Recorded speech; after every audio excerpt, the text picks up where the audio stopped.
coronal hole visibility from the left, active regions crackling at the right. Yesterday we had said the sunspots turning through were in decay, and they surely were, but the lead grouping, while it had disappeared from an umbral perspective, exploded back to life overnight.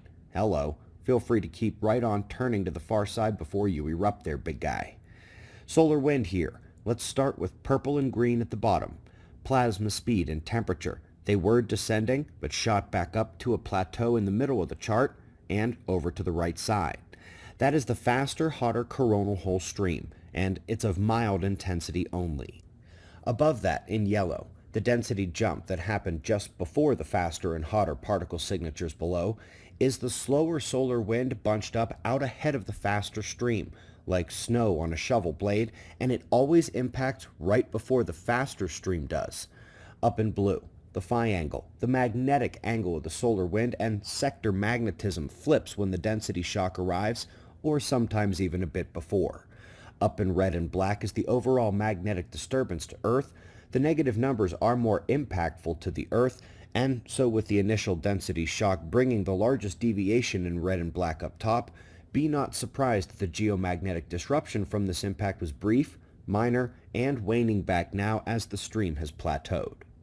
By the way, looking ahead, this filament over here at the limb appears to have the stability to make it all the way onto the Earth-facing disk. Could be an eruption alert if it holds on a few more days.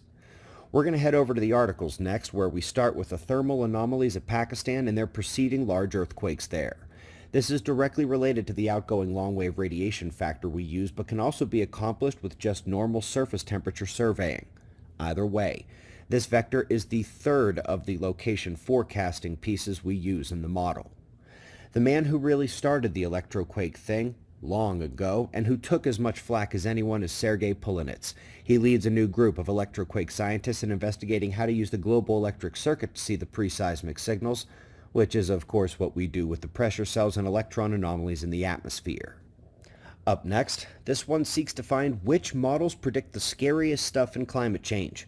Must be almost grant season again. They were able to indeed find some warming scenarios that will fill their pockets, but they used the RCP 8.5 scenarios and the oversensitive CO2 bias models with no changes to them at all.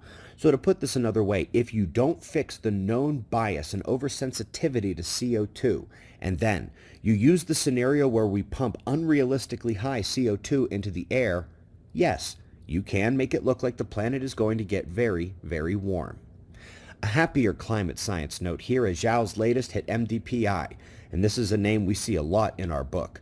The title describes the basic idea, and the paper is not subtle.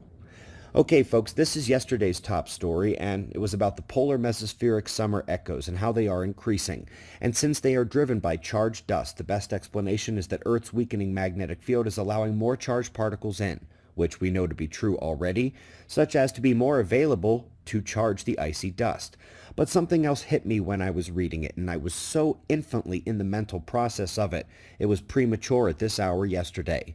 But by our podcast in the late morning, I had reconciled and played devil's advocate against myself and tried to debunk the idea outright. Folks, if it's based on electrified icy dust, what's the other explanation besides more charged particles? More dust. It can be subtle, a faint slide into higher density. It can fully explain the signals or work in concert with the Earth's weakening field and extra electrification. Them working together would be my guess. Folks, the dust is a key component of the galactic current sheet that does not really come with the sun's current sheet.